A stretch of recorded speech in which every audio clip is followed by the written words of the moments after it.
உங்க அம்மா மாதிரி நீயும் திருடின்னு சொல்றப்போ உயிரே போற மாதிரி இருக்கு.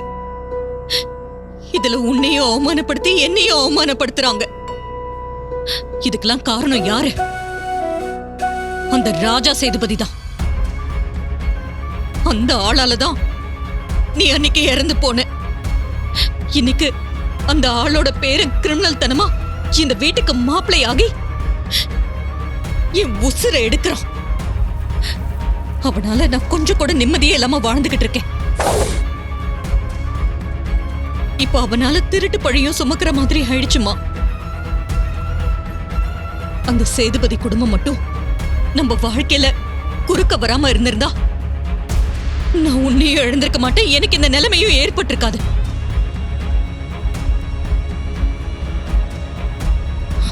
இந்த திருட்டுக்கும் எனக்கும் எந்த சம்மந்தமும் இல்ல. எல்லாத்துக்கும் காரணம் அவன்தான நிரூபிச்சு நான் அவனை உள்ள தள்ளாம விட மாட்டேன். அப்படி செய்யல நான் உன் பொண்ணு சாமுண்டீஸ்வரி இல்லம்மா.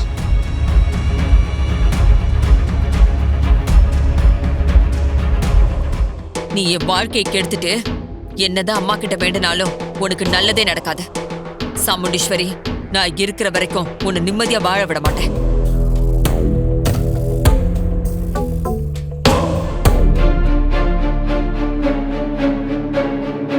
வணக்கம் சார்.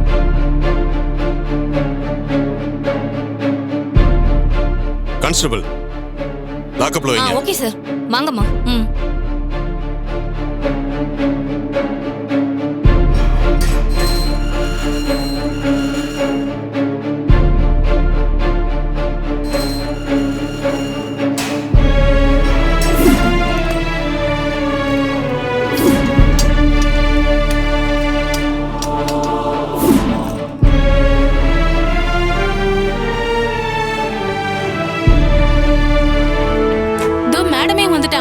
அவங்க கிட்டே கேட்போம். மேடம், நீங்க ஒரு ஊர் தலைவரா இருந்துகிட்டு நீங்களே எப்படி பொது சொத்தை கொள்ளடிக்கலாமா?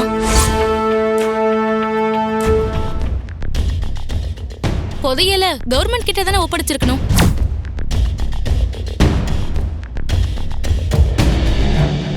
இது விஷயமா உங்க குடும்பத்துக்குள்ள நிறைய பிரச்சனையாமே. இதனால இப்ப உங்க பொண்ணு போலீஸ் லாக்அப்ல இருக்காங்களாமே. இதுக்கு முன்னாடி உங்க அம்மாவும் இதே மாதிரி தான் கோவில் நகையை திருடிட்டாங்களாமே. ஊர் ஜனங்க சொன்னாங்க. மரியாதையா எல்லாரும் வெளியே போயிடுங்க. என்ன கேள்வி கேட்டு அசிங்கப்படுத்தணும்னே வந்திருக்கீங்களா? கையில ஒரு பேனாவும் மைக்கும் வச்சிருந்தா என்ன வேணாலும் கேட்கலாமா? செய்யாத குற்றத்துக்காக நான் பழிய சுமந்துகிட்டு இருக்கேன். கோவத்துல ஏதாவது சொல்லிட்டு போறேன். வெளியே போங்க. ஆமாங்க, ஏற்கனவே நாங்க நடந்த விஷயங்களால ரொம்ப நொந்து போயிருக்கோம். மேல மேல கேள்வி கேட்டு காயப்படுத்தாதீங்க. தயவு செஞ்சு கிளம்புங்க ப்ளீஸ். இன்னும் என்ன எடுத்துட்டீங்க? கேமரா ஆஃப் பண்ணிட்டு கிளம்புங்க. போச்சு, எல்லாம் போச்சு. கொஞ்ச நஞ்சம் இருந்த மான மரியாதை அதுவும் மொத்தமா போச்சு. எல்லாம் அந்த ராஸ்கலால வந்தது. அவன் பண்ண தப்புக்கு நம்ம குடும்பமே அவமானப்பட வேண்டியதா இருக்கு.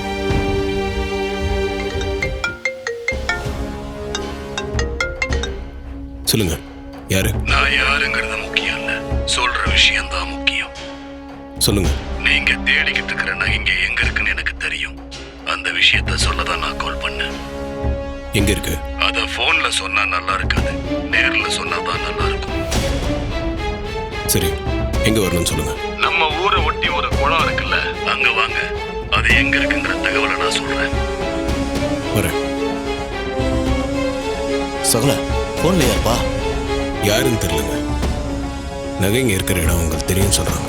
சரி, நான் போய் பார்த்துட்டு வந்துடுறேன். நீங்க வீட்டுக்கு கிளம்புங்க. நானும் வரேன்ப்பா. இல்லைங்க, நான் பார்த்துக்கிறேன். நீங்க வீட்டுக்கு போங்க.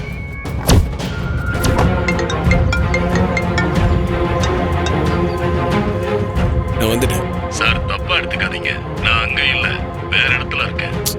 என்ன விளையாடுறீங்களா? அங்க வாங்கி வேணா அலைய விட்டுட்டு இருக்கீங்க. நான் யாருன்னு தெரிஞ்சுக்க ஆசையா இருக்கா? என்ன பார்த்தா ரொம்ப ஷாக் ஆயிடுவீங்க. பரவாயில்லையா?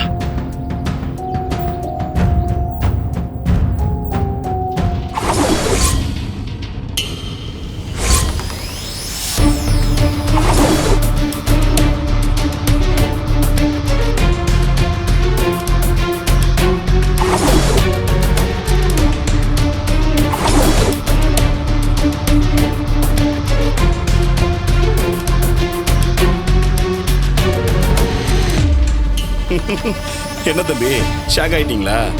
இல்லையே. என்ன தம்பி அங்கிட்டும் இங்கிட்டும் அலைஞ்சிட்டு வந்தீங்களா என்ன? ஆ? எங்களை எவ்வளோ நாள் இந்த மாதிரி அலைய விட்டுருப்ப? ஊரை விட்டே ஓட வச்சல்ல, அதான் இன்னைக்கு உன்னை கொஞ்சமா அலைய விடலாமேன்னு நினைச்சோம். நீங்க கூட பிறந்த அக்காக்கே துரோகம் பண்ணிட்டு இருக்கீங்க. இதெல்லாம் தெரியாம உங்க அக்கா உங்களை ரொம்ப நல்லவங்கன்னு நினைச்சிட்டு இருக்காங்க. கொஞ்ச நாள் முன்னாடி வரைக்கும் நீ அக்காவுக்கு துரோகம் பண்ணவன் தான். இப்ப நம்ம ரொம்ப நல்ல மாதிரி பேசுற. உன்னை வீட்டை விட்டு துரத்திட்டு என் அக்கா காரி மேலேயும் திருட்டு பழிய சுமத்தி அவளை தலைவர் பதவியில இருந்து இறக்கி ஏன் புருஷனை இந்த ஊர் தலைவரை ஆக்காம நான் விட மாட்டேன்.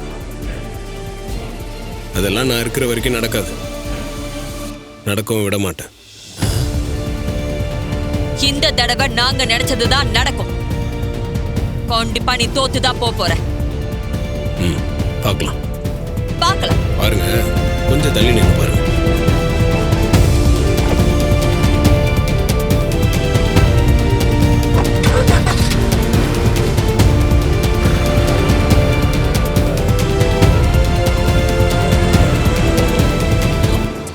இது எல்லாத்துக்கும் காரணம் உங்க அருமை மருமக தங்கச்சி மகன் தான். இப்படி சந்தி சிரிக்க வச்சுட்டு போயிட்டான். இந்த வீட்டுக்கு நல்லது செஞ்சான்னு பெருசா வாய் கிளியே பேசுவீங்க. இப்ப அவனால பேப்பர் வரைக்கும் வந்து கேவலப்பட்டு நிக்கிறோம். சந்திரா, என்னமோ தப்பையெல்லாம் மாப்பிள்ள தான் பண்ண மாதிரி பழியை தூக்கி அவர் மேல போற. மாமா, இவங்களுக்கு வேற என்ன வேலை? எப்ப பாரு சகலையை திட்டணும். அதுக்கு ஏதாவது ஒரு காரணம் வேணும். ஏன் சின்னத்தை, ஒரு பிரச்சனைன்னு வந்தா பேப்பருக்காரன் அதை எழுததான் செய்வான். அவனுக்கு ஏதாவது நியூஸ் வேணாமா? அதை காமிச்சு அதையே ஒரு சாக்கா வச்சு சகல மேல தேவையில்லாம வெறுப்ப தூண்டி விடலான்னு பாக்குறீங்க.